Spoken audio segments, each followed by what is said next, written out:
I learned that I never knew that I could offer hope, that I could offer solutions and a sense of healing, that I could be through my rough and tumbled story, I could give.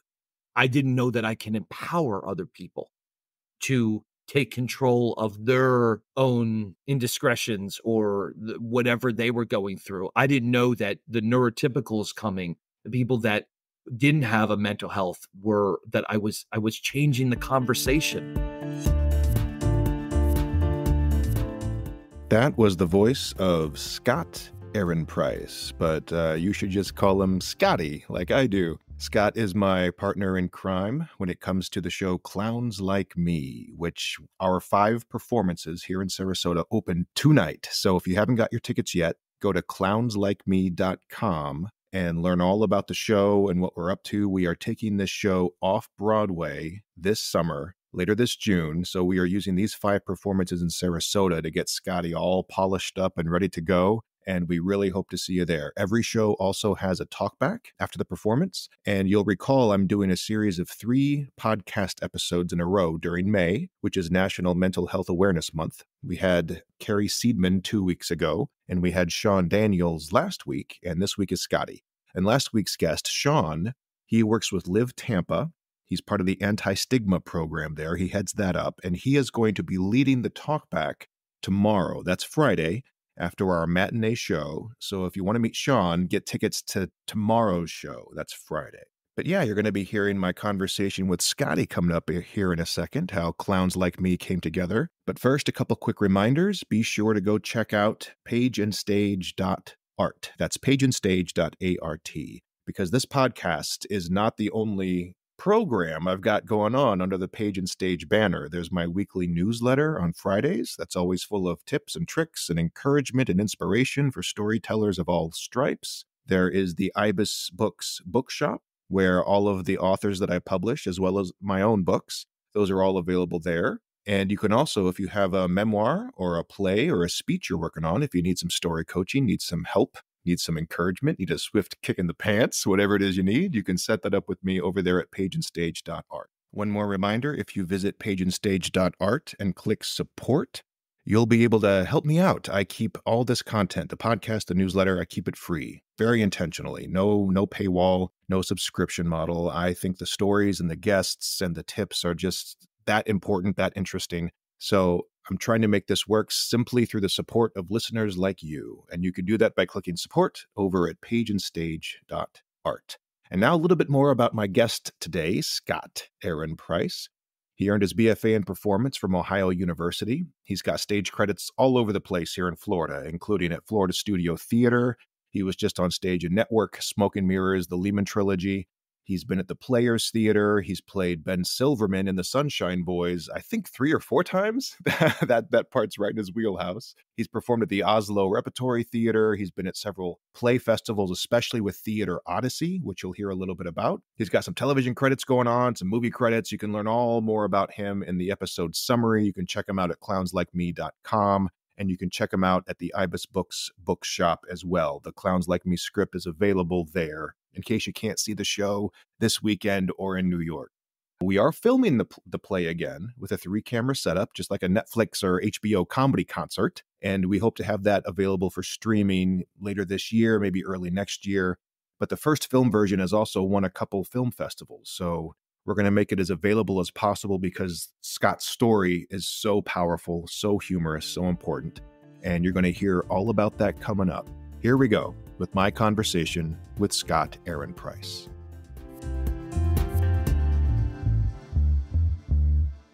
I am so delighted to be online with my partner in crime here, my brother in arms, my artistic cohort, Scott Ehrenpreis, here on the Page and Stage podcast. Scott, thank you for joining me today. Thank you, Jason. Great to be here. All of you listeners out there, if you haven't seen it in my newsletter or heard me talk about it on this podcast, which would be shocking, Scott and I have been working together intimately for about 2 years on a one-man show called Clowns Like Me. It is Scott's story, and he is the performer, and I am the playwright and director. So we are about as close as you can get. It's us and our good friend Jeff, who is our stage manager, jack of all trades, fixes everything.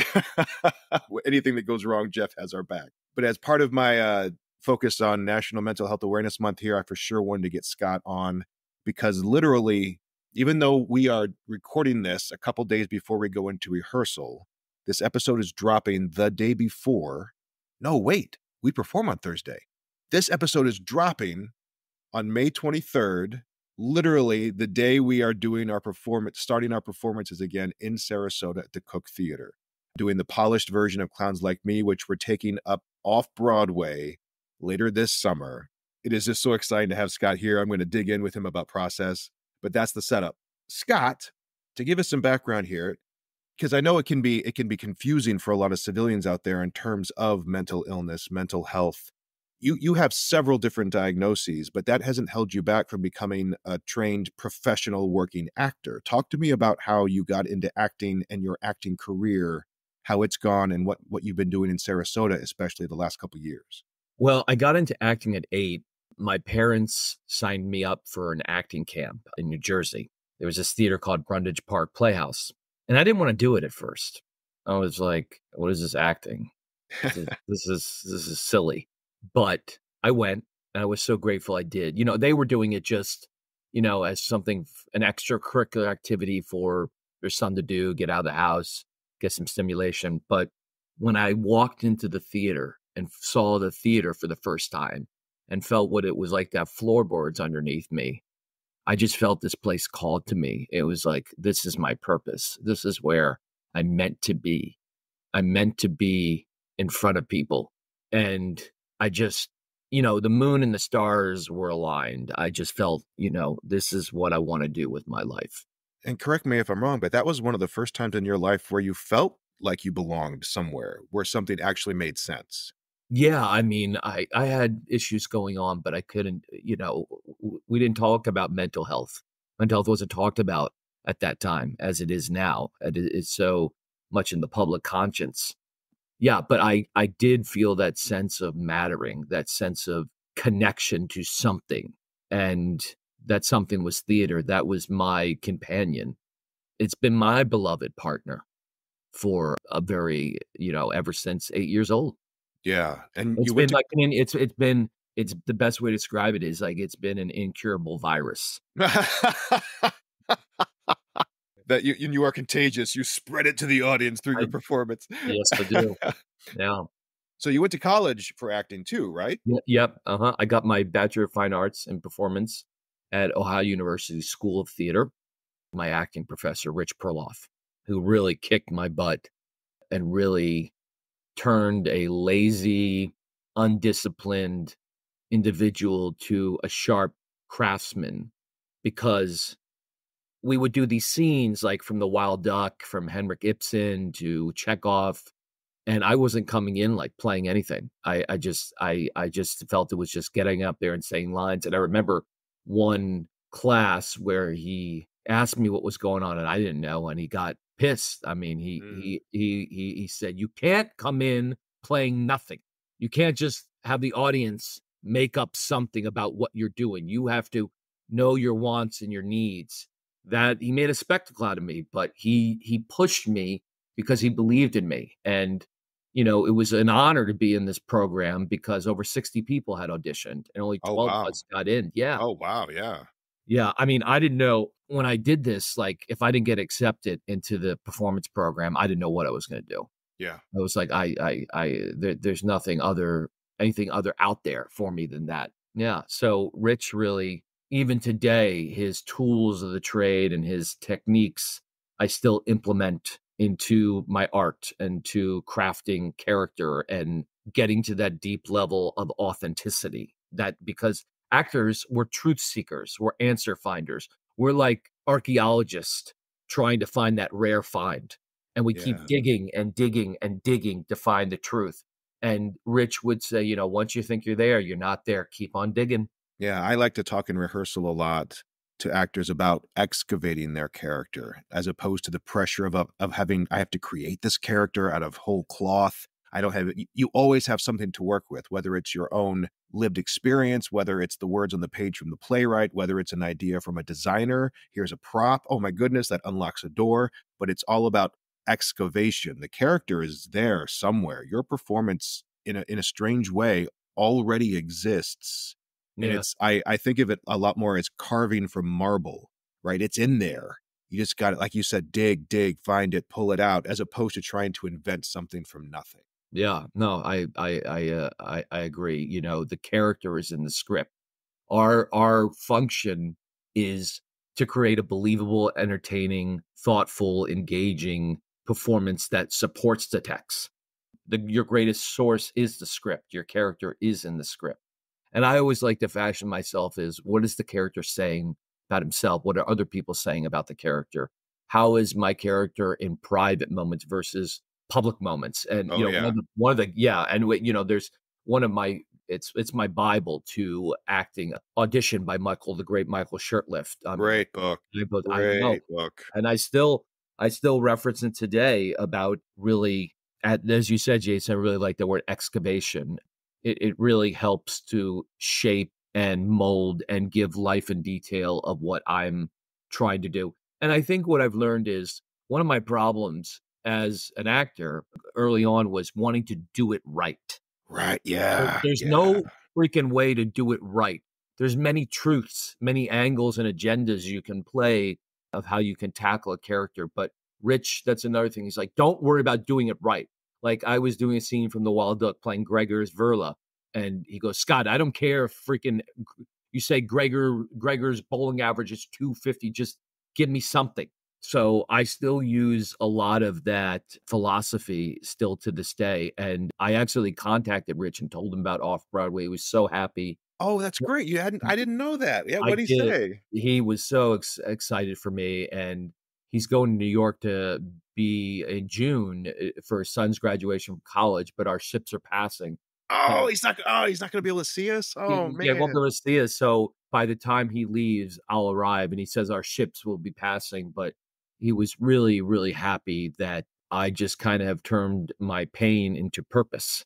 I'm using my art as a way to communicate and a way to execute truth to like the ultimate level of just endless possibilities, endless ways of looking at yourself, looking at each other.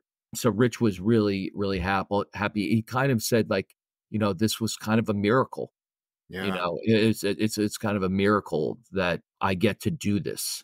Michael Shurtleff said it best. To enter into acting is like asking for admission for an insane asylum. Everyone may apply, but only the certifiably insane may enter. So, we creatures, we theater rats are bred from a different cloth. We are from a different planet, but our art is what makes us unique. And to share that with strangers, to share that with people. And I always love that when an audience comes, I can transport them into different realms and stratospheres and make them forget about their own headaches and get them out of their maybe humdrum life that Yeah. they're experiencing. So Rich was really happy. And I said, Rich, you were one of the best acting teachers I ever had. You were the best thing that the school theater offered. And I still carry what you say to heart. And he goes, Scott, thank you. It's always very touching when a teacher can have an impact on their student. He was a hard ass. I mean, he was tough. I mean, but he was brilliant. And I'm so grateful that he pushed me. And I remember after one class when he made a spectacle, he goes, you needed that because, Scott, you're better than that. And I know you know how to do the work. So do it. Yeah. And that really, really was an epiphany for me. Like, I'm in this program and the teachers take a chance on me. I gotta really, if I want a chance at having a career and being a skilled technician, I gotta do the work. I felt like I was lazy. I just wasn't, I wasn't really doing this analysis, which I needed to do. I just was coming in doing nothing, which is not what a skilled professional does. And ever since that moment in at OU, I really changed. I really changed. And then Yeah. when we did the scene again, he asked me about it and I had answers. But I was scared to death every time he threw a lot of curveballs and questions, but he did that I think to test my artistic intelligence. And I answered and he liked wasn't about pleasing him, but I he really hit my solar plexus really hard about Exactly. I think this goes back to what you were saying, where the reason he throws curveballs is that he didn't want you to worry about getting it right. Go ahead, fail spectacularly.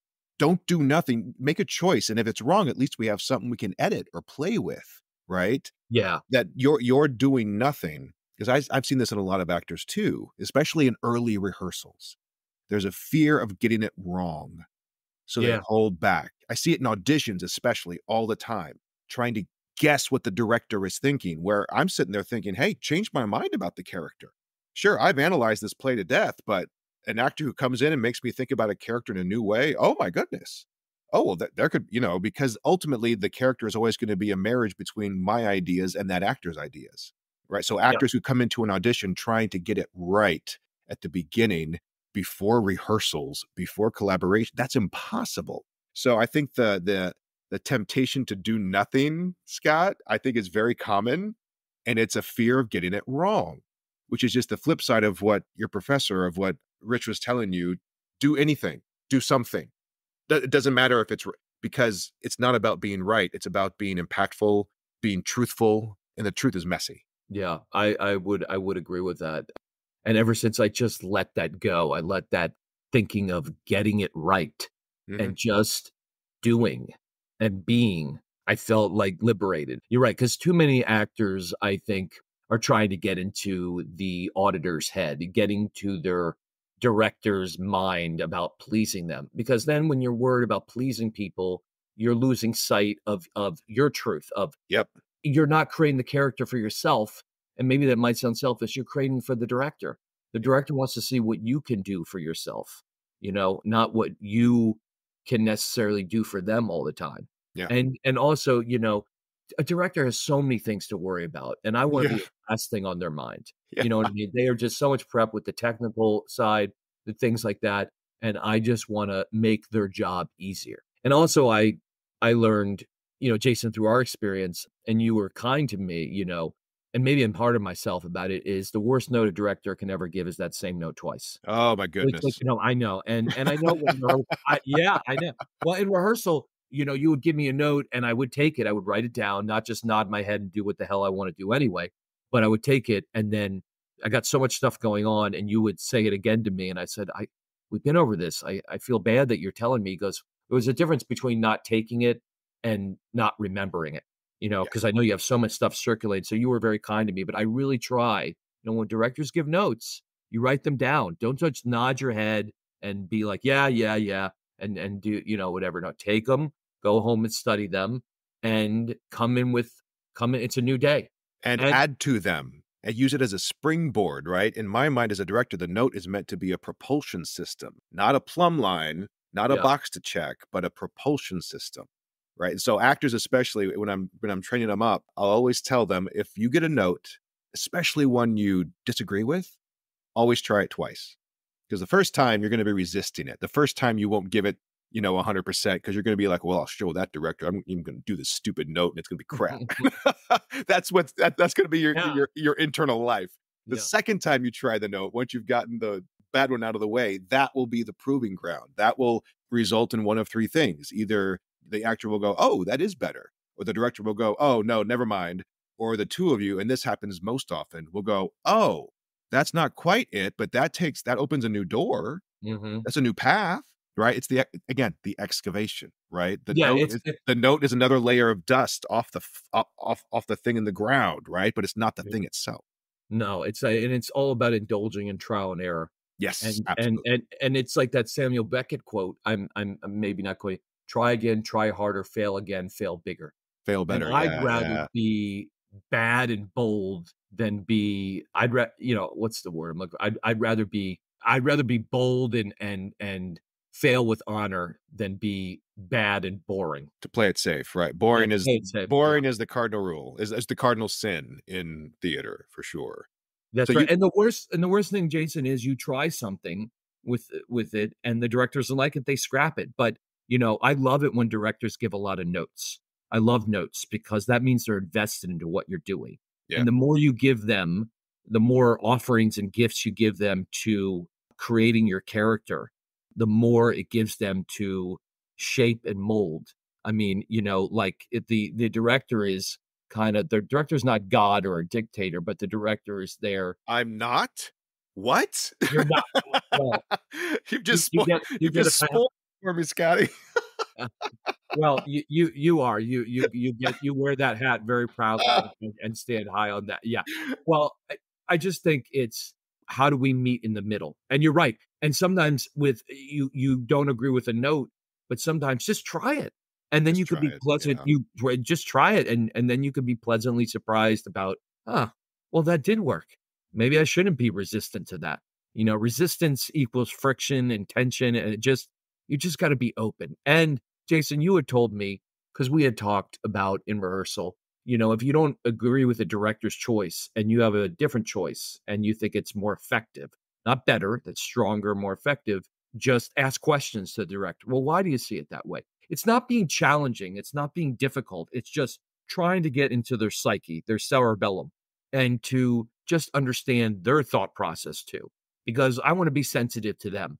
But I think we have to remember at the end of the day, what we're doing, it's not about the actor, the director, it's about the production.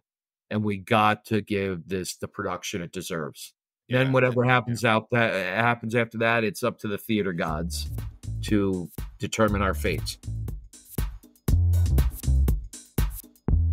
Scott, you've been talking about what we went through together in the rehearsal room. And for everyone out there, for context, we're talking now about Clowns Like Me, which is the one-man show that Scott performs, that I wrote and directed, that's going to be starting tonight at the Cook Theater at the Oslo. Go to clownslikeme.com for tickets, either here or in New York, if you're able to be in New York, from June 21 to August 18.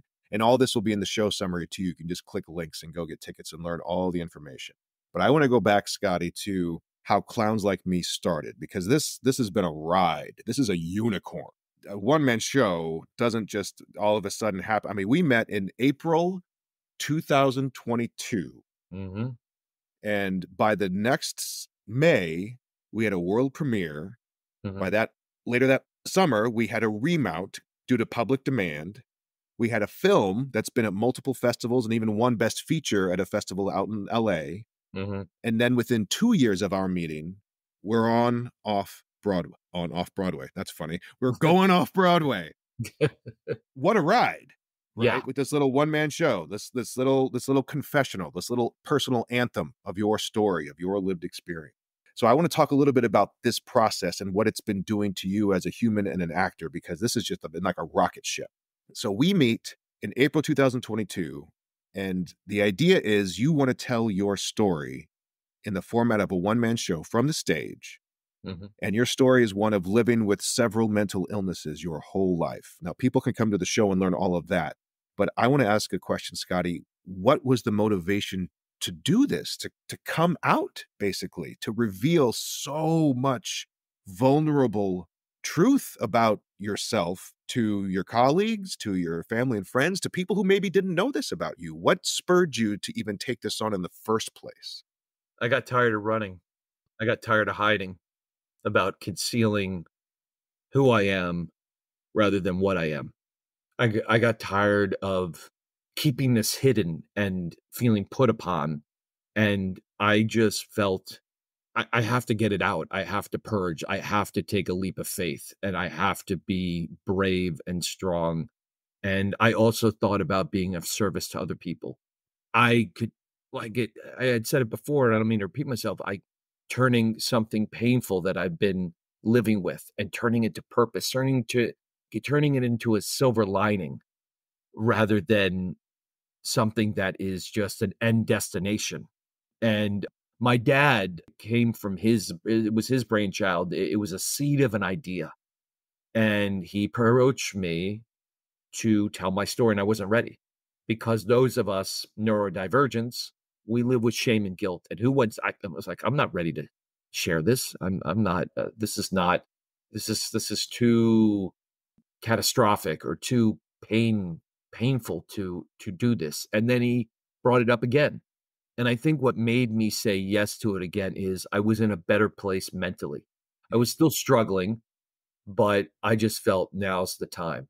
Now's the time to stop being afraid, stop inhibiting my own self, stop standing in my own way, and just getting a message out there that is so badly needed. And I just felt, with the stigmas surrounding mental health, I could do something to reduce it. I can do something. I think what also made me want to do it is to normalize mental health, make it okay to talk about. So through my pain, turning it into purpose would give other people to not be in their shadow, because I'm not in my shadow anymore. Yeah. And it was stepping outside of myself. It was something that was getting out of my own way. So, I mean, it started out as a seed of an idea and now it's blossomed into this Garden of Eden Yeah. that I mean, like you said, Jason, so things like this don't happen. I mean, it still feels almost surreal. Oh, I totally agree. It totally feels yeah, it totally feels surreal that this has taken flight the way it has, because things like this do not happen. I mean, artists work decades and get nowhere, and for us as a nonprofit, as an unknown quantity going into New York and taking this risk, but the higher the risk, the higher the reward. We are not throwing away our shot. Exactly. Those for everyone listening, um, it's no jokes. I mean, Scotty has lived his whole life. You've lived your whole life, and correct me if I get this list wrong, but you have autism spectrum disorder, Mhm. obsessive compulsive disorder. And these are all diagnosed, right? This isn't a Yes, yes. self-diagnosis. This is No. clinical. Yes. Um, autistic spectrum disorder, bipolar disorder, social anxiety disorder, obsessive compulsive disorder, suicidal ideation, all these things you've been And wrestling depression. with. And depression, that's And right. Thank you. depression. Yeah. And the play is 75 minutes of you being yourself, telling your story of grappling with this lived experience.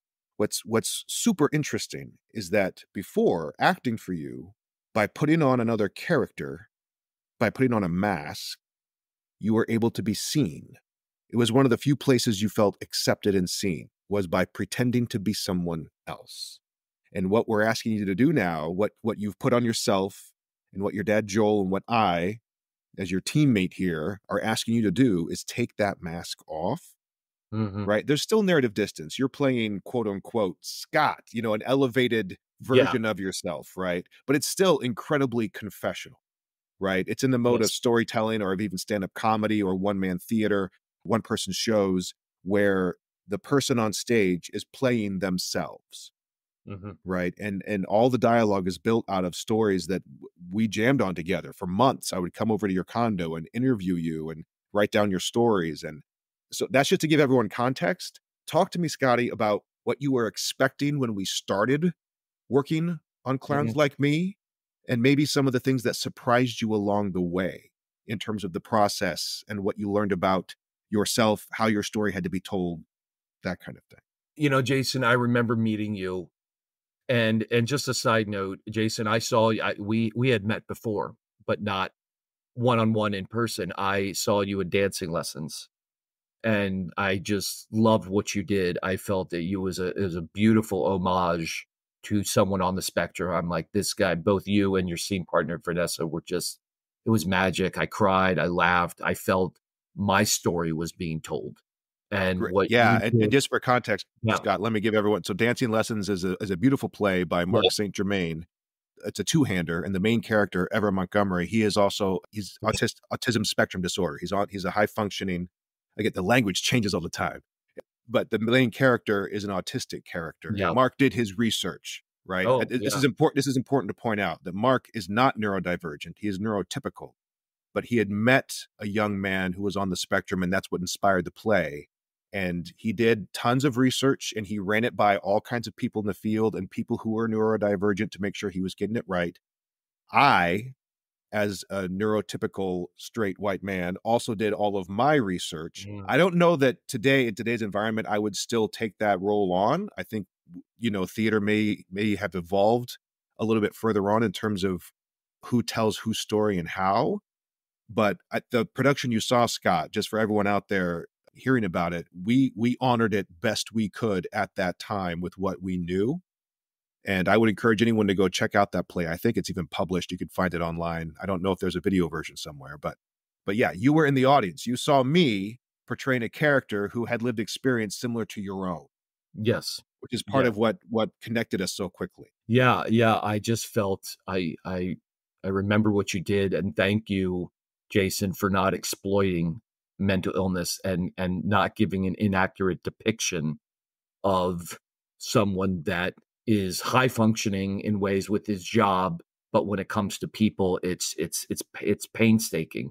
So yeah, so thank you for that gift you gave me that night of theater. So we already kind of had this symbiosis, this connection already without even having met each other. And I saw you do some improv at FST one night, which was really funny. But yeah, you coming into our lives, you were recommended by two men named Michael Billy and Tom Aposporus, who are affiliated with Theater Odyssey.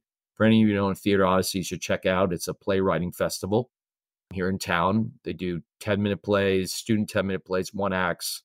So everything, I don't want to say everything happens for a reason kind of thing, but like this was meant to be. We snagged you literally as you were leaving FST after a really 10-year stint, a 10-year run of intense, fast and furious. It was a lifestyle for you. Yeah. And I remember you telling me you thought you were going to be a lifer, and I'm glad that you weren't. Maybe that's so selfish that we, but we snagged you up, and you came into the social hall in where my dad lives, and we read to you a rough and tumble draft that my dad actually wrote. I want to give him credit, and he did good. I thought my dad, he tried to write it in the vein of Dave Sedaris, the Right. famous humorist and author, and he's an interesting guy himself. And I remember, Jason, you took off your eyeglasses, and closed your eyes, and really, really soaked in what we were saying. And I just was blown away by your honesty. You're like, this is frank, this is angry. This is, no one is going to come to a show to see somebody rant at them. Right. Nobody, no, because then people can become adversarial rather than an ally. And you asked me, I remember this as if it was yesterday. You asked me, what do you want to get out of this? And I said, well, I want to educate people. And you bluntly just said, educate. Is that why we go to the theater? If I want to be educated, I'll go to a boring TED talk or, go to some lecture. We're here to entertain. And I remember, I'm stealing this directly from you, Jason, and I love it. I really love it because, we're not teachers, or we are there to entertain. Entertainment is the spoonful of sugar. If we Yes. haven't entertained people, because I thought educating, like I want to open people's minds, but we got to entertain first. And you had to remind me of that.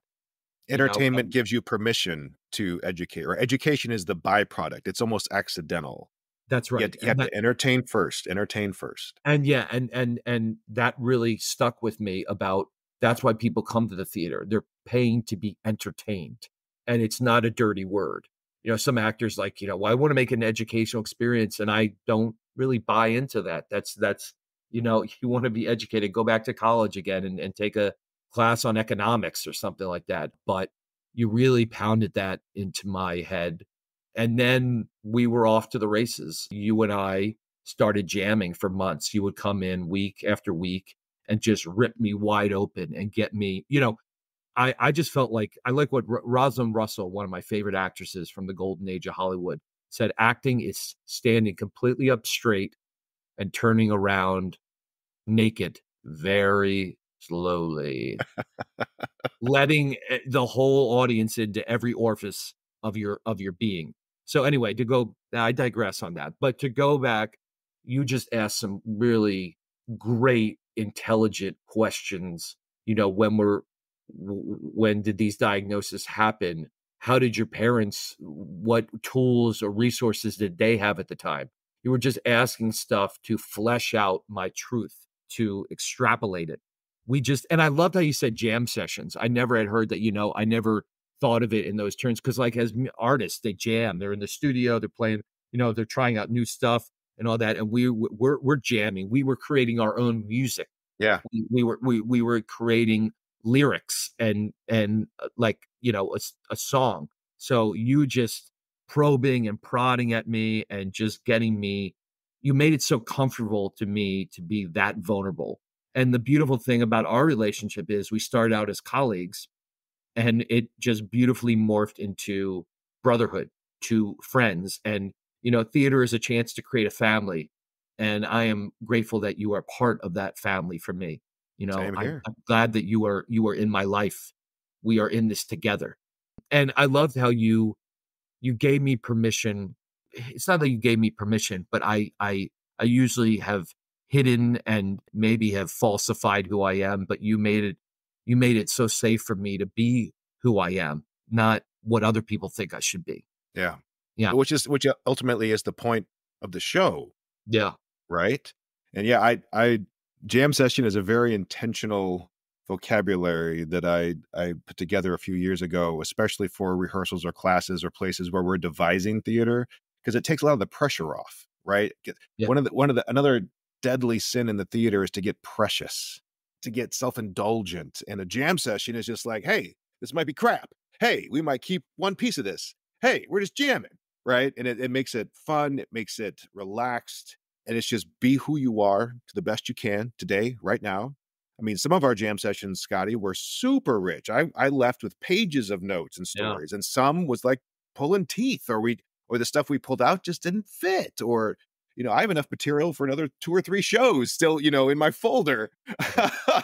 But the hard work then was curated. So let's get into that a little bit too. Okay. I want to ask about what was your experience like the first time you heard this script? So for everyone out there, the Uh, process was this. Once Scott and I had jammed and jammed and jammed for it was like 6 months. yeah. And Mhm. then I'm at home and I'm writing. I'm putting together Scott's stories. I've been listening to Scott trying to mimic his voice. Like if I would hear Scott say a turn of phrase more than 2 or 3 times, I would put it in the show. Like one of Scott's favorites is "Make no promises, tell no Yeah. lies." The fourth time I heard you say that, I was like, "Well, I have to put that in the play Yeah. somewhere." You're a 3, 4 timer kinda guy. If you hear Right. something, you sleep on it and let it stir around in your head to see if Yeah. it's feasible or plausible and all that. Yeah. Yeah. I But remember. I remember, Yeah. for everyone listening, the first draft, I finished it. And the first read through of this play was actually I read it in your dad's condo, and the audience was you, your father Joel, and your mother Roz. That was Mhm. it. An audience of 3. I was I was nervous. Like you'd want to talk about vulnerability. This is also now me staying in front of you and your parents saying this is his story. And it was for me, look back on that as an almost sacred. I mean, it was about an hour 10 minutes, and it ended up feeling sacred to me. It was just such a Yeah. wonderful shared moment. But I have to ask, I've never actually asked you this before. What was that moment like for you, sitting on your couch between your parents, hearing this play being read back to you? Wow. That's a hell of a question. I just was like, I was speechless. I was totally cat had your tongue. I was like, "Jason gets me. He got me nuts and bolts," and I was just honored to hear my pain being put out there, but I was also pleasantly surprised by the humor you found, the humanity in all the messiness that I'd been through. But I was just I kind of thought, and maybe to my naivety, being naive, I thought it was ready. I really felt this was show ready. I really felt, and we'll get into that maybe later with the developmental readings that we might talk about in this podcast. But I just was like, Jason got me. Jason really, really got me, and I think, Jason, what I feel, and I could be wrong, what helped you is I think playing Ever Montgomery. You had Mm. sensitivity factor, and you might have not known that. You had played a character, and you had done your research about Asperger's and autism, and I felt like you connected with me as being a neurotypical, you just really captured my truth with elegance and grace and pathos. I was just floored. I was just floored. And I remember my mom saying, and my dad, "This is ready. Nothing needs to be changed." We were all just, Yeah. we're like, this is ready to go. I mean, this And is then Jason, the playwright, staying there going, "No, I need notes." need notes. I know. Yeah, I need something. You guys, you can't tell me just it's ready to go. I need feedback here. And that's the feedback you got. It was just like, because Jason, I don't know a damn thing about playwriting like you do. I mean, I know as far much as any kind of actor, the structure, the beginning, middle, and end, where's the conflict, don't bore the audience, all that. And I wasn't bored. I mean, I was hook, line, and sinker from the beginning. And I was just listening intently. And I was just, I don't know, a part of me kind of went a little numb. Like I wanted to Mm. cry, but I just was floored by what I was hearing. I was just in another realm. I was in another stratosphere when hearing this. But I felt like, like in the theater, in the film world, this was greenlit. I mean, this was my mind. There was like, what else needs to be modified? This is great. So this is a quick note for anyone out there who's an aspiring playwright or who has to receive notes on their writing.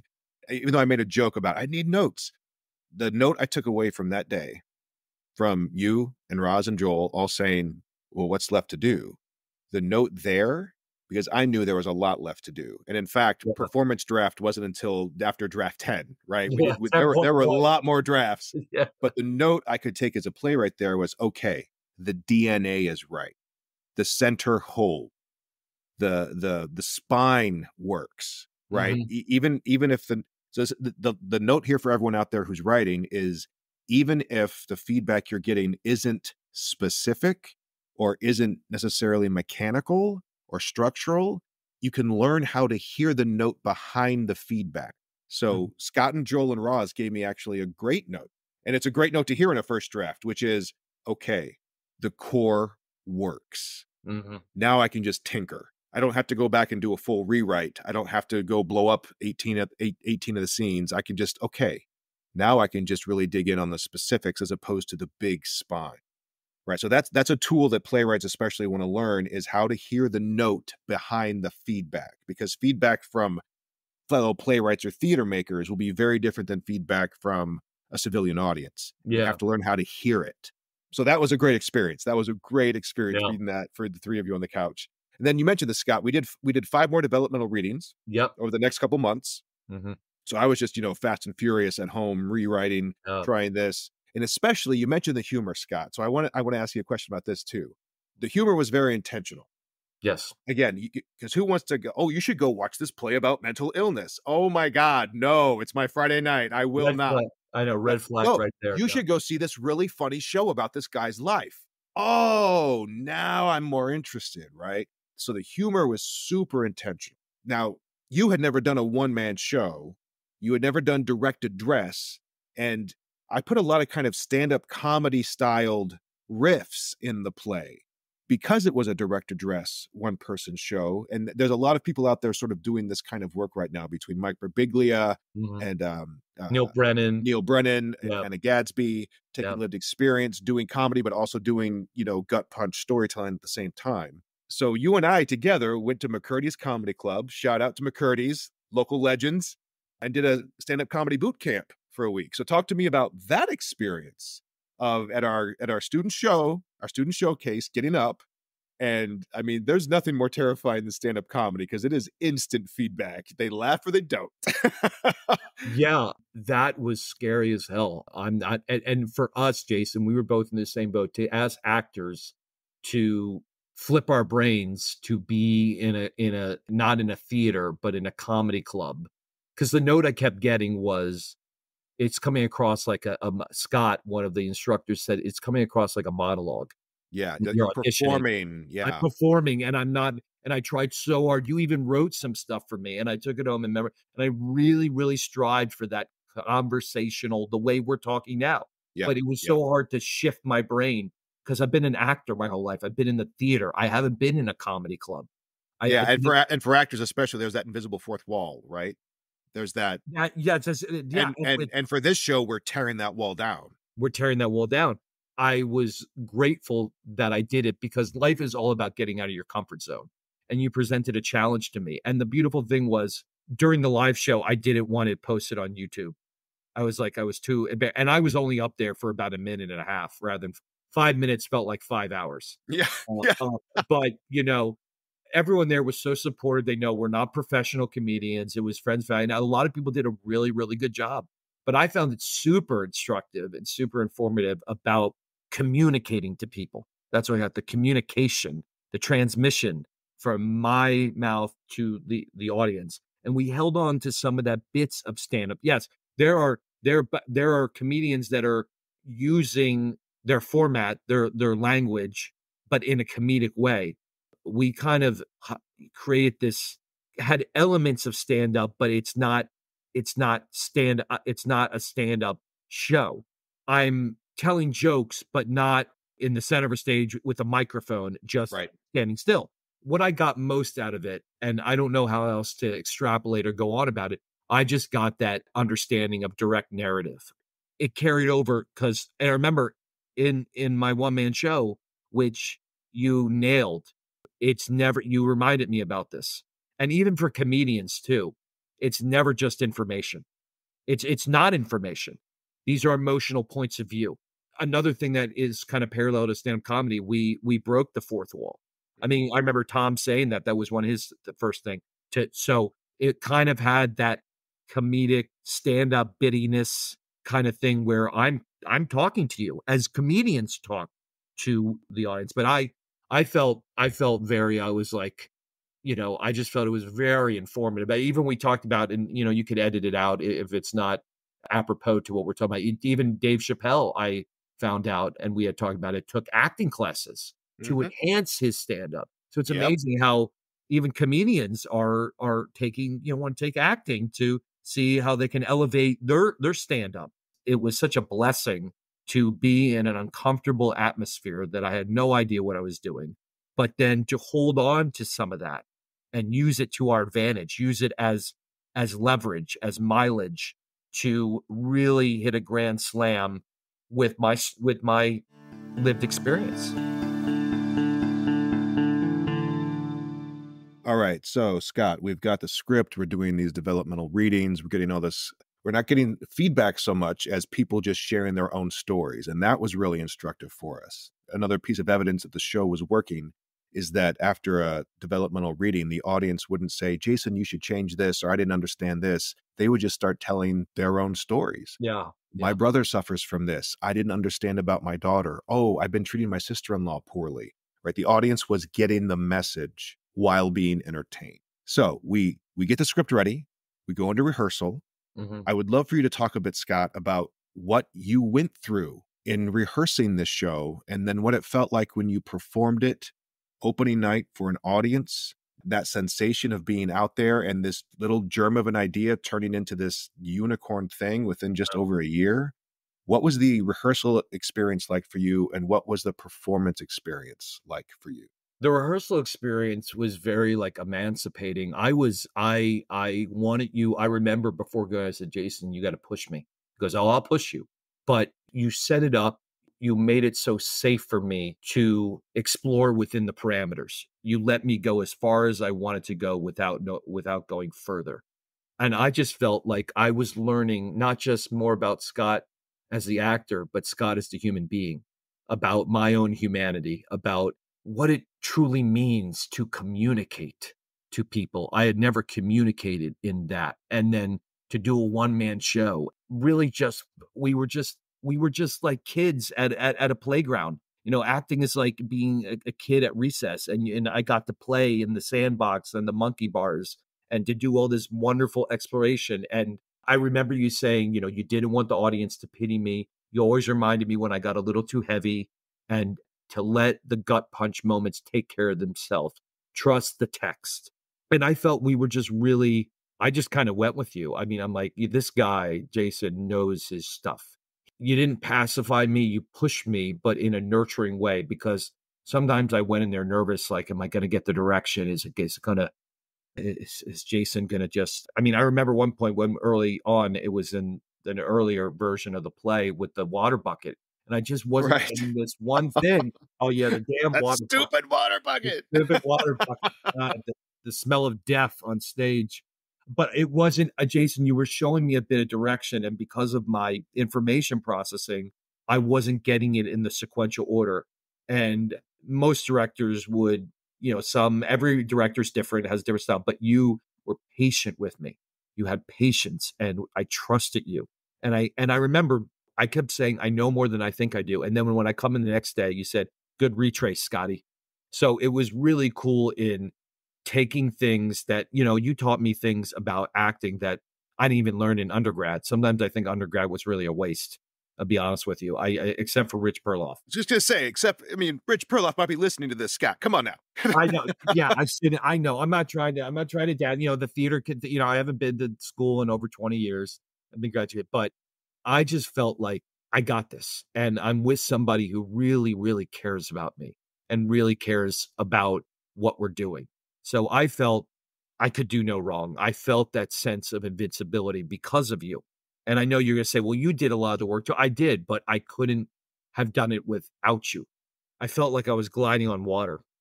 I remember telling you, like, I didn't really have any issues with your direction, even though you said some things were at work. I said, Jason, this is great.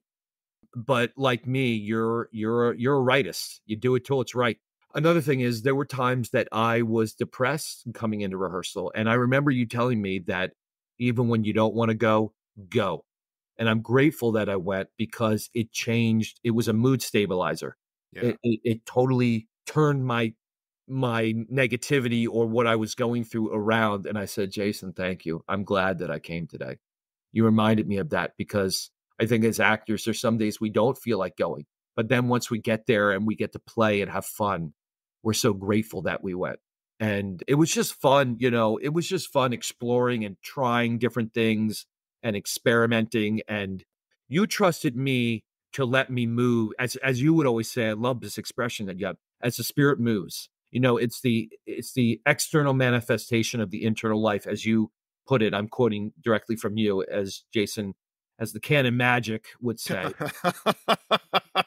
But you really let me explore. And I remember one scene that I kind of blocked myself, and I didn't even know you gave me that grace. It was talking about the worst thing I ever did, and I was Mhm. moving at certain points, and you kept it there because you liked what I was doing.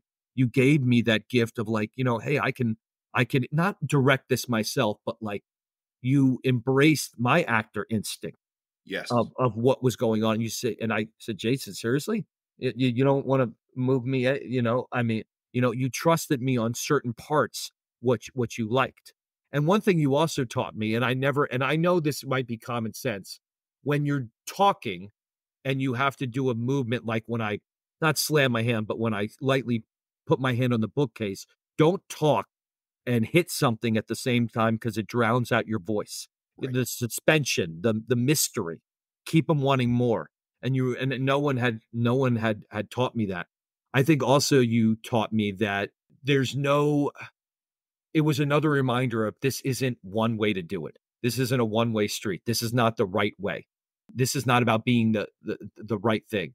You just kind of let me be, let me experience. And then you also allowed me to, because I'm a perfectionist, and you called me, and no one had ever coined this about me, the most meticulous and precise actors. Does that make me the best actor you've ever worked with? No. You've worked with some many wonderful actors. But I was really, really touched by that compliment that you bled over this stuff, and I wanted to honor your words about me. So I really felt fun. I remember our Brad, our videographer, our who is just an amazing human being, an amazing videographer, was coming in and filming it at kind of like a documentary-esque type thing. And we had Jeff, our production stage manager, and we laughed together, and it was fun that I knew I was going to fall flat on my face time and time and time again. But falling flat bred great results.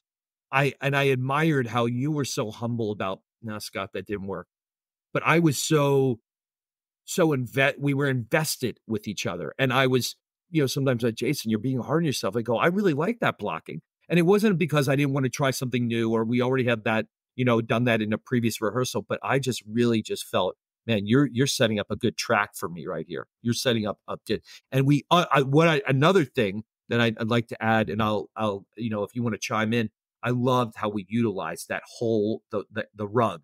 Yeah. We Yeah. utilized that whole space, every inch, every angle, every corner. It wasn't stagnant. It was fluid. It was ever moving. It was nice ebb and flow going on.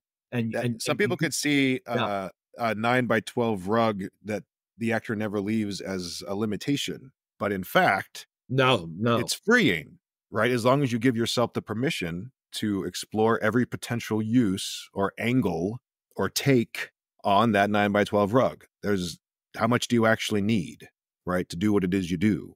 So yeah, so I'm glad you felt that that was freeing as opposed to yeah, limiting. it wasn't limited. I didn't feel contained by you. I just felt like every movement complemented the language. Good. Well, that's the whole point, right? That's the whole point. Yeah, Suit the action to the word to the action. word to the Exactly. action. Right. So, yeah, I mean, I just felt really just jazzed to be there, and I just felt I'm in the hands of one of the best, and just a quick plug to you. Michael, Billy, and Tom were Jason's playwriting students. And Jason, I as a side note, man, I love you, man, and I we couldn't have asked for a better specimen, a better person that cared. You cared so much about this, and you cared about me, made me feel safe. But I loved how you pushed me because I think great artists want to be pushed. Dancers, directors, whatever. You were a great mentor for me, and yeah, I just felt the rug was another character, and Yeah. the bookshelf, that was another element of layered of truth. Yeah. So, in our last couple of minutes here, Scott, and I want everyone to know I'm going to be talking to Scott again when we're in New York. There'll be a follow up episode after we do our Sarasota performances, and once we get into the nitty gritty up in New York in the DR2 on Union Square. Yeah. You'll be hearing from me and Scott again on this podcast as we're in the thick of it off Broadway. But I want to just end today, Scott, with what were your biggest takeaways from performing this show? So we've gone through the whole process, all the rehearsal. We had these amazing talkbacks. People are sharing their stories. Clearly, we're achieving the mission, right? One of the first things I said to you and Joel was, do you want this to be a one off or do you want to turn this into a mission? Because the mission is right here for the taking if you want it. And that's when your dad, okay, well, let's do the mission. And we started Lifeline Productions, a nonprofit. Yeah. And did you think you would be starting a nonprofit from the germ of this idea? No. So the No. mission is about denting the stigma around mental health, normalizing mental health. And what we were learning through the performances were that we were achieving the mission. Mhm. Sure, Sarasota scale, right? First steps, but the mission was being achieved through your work on stage. Yeah. What were your biggest takeaways from performing this show for those weeks, telling your story to so many people, hearing their stories back to you? I'm just kind of leaving this open for the last couple of minutes here. What was that experience like as a performer telling his own story, achieving this mission, denting the stigma, letting other people feel seen and safe and supported? Mhm. What were your takeaways as an actor, as a human being? What did you learn? I learned that I never knew that I could offer hope, that I could offer solutions and a sense of healing, that I could be through my rough and tumbled story, I could give I didn't know that I can empower other people to take control of their own indiscretions or whatever they were going through. I didn't know that the neurotypicals coming, the people that didn't have a mental health were that I was changing the conversation. I'm not there to solve the world's problems, but I was just blown away by just how almost everybody stayed for the talk back and just had this what I wasn't expecting is this immediacy of purging of people just wanting to share because of what I did. I didn't realize that I'm not trying to sound narcissistic here, but I felt like from the feedback, it's kind of like I was inspiring and I didn't realize how courageous and brave I was because I was wrapped up in the thick of it all, trying to get off book, knowing all of the blocking and all that stuff. But I didn't realize my own bravery. I didn't realize that this is me, warts and all. And it gave, I don't want to say it gave people the permission, but it made it safe for other people to come forward. And I didn't realize that. I didn't realize the magic of the arts and how transcending it is for people. I'll just remember one guy, retired lieutenant police captain. You probably remember this, Jason, in Boston, Yeah. said every police officer in America should see this story about how first I didn't realize how it's still a problem, how first responders, that's another thing that I was, by the way, respond to someone in crisis. A lot of people were changed. I was watching one of the video reactions and, people were saying people I didn't realize that I was this Colleen Thayer, who I love to death, who's the executive director of NAMI. By the way, shout out to Colleen. Colleen called me an ambassador of mental health. We have ambassadors in the United States, we have, in the countries and stuff. But I just was like these adjectives people were giving me that I wasn't expecting. Like I wasn't expecting to, I don't really like a lot of attention as an actor and I don't handle compliments well, but never would I deny anyone that because that would make them feel invalid. But I just was, this is something I think also what I took away, this is beyond me. Yeah. This is beyond me. It's not I am one person and one of many, but this is greater than me. And I also realized, Jason, that you reminded me is that I was the audience's therapist for the night. And you said, Scott, the therapy is going to be in, I didn't realize because I thought this was going to be for me. But I'm glad you kind of, threw a monkey wrench at me because then it becomes narcissistic and self-indulgent if it's therapy for the actor. This is for the audience. This is what they need, not what I need. That's something I didn't realize too, that I was giving a gift that, hey, it's okay too. We're perfectly imperfect. I didn't realize that I was perfectly imperfect. Scotty, thank you. Thank you for, on the surface here, thank you for joining me for the podcast and sharing all of this. And I can't wait to have you back again in a few weeks when we're in New York. But also just on a personal level, Scott, thank you for your work, your humanity, your friendship. Yeah. And yeah, I can't wait to get back into rehearsal with you. And everyone out there, come check us out in Sarasota or New York. Nope. And you'll be hearing from Scott again in a couple of weeks. Scott, thanks so much. And I release you now to go work on your script. Thank you. Marching orders. Right on it, Captain.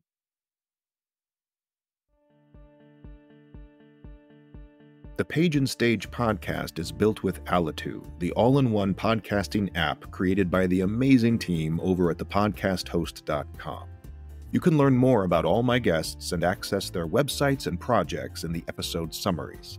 If you enjoyed and found value in this podcast, please tell at least one other person.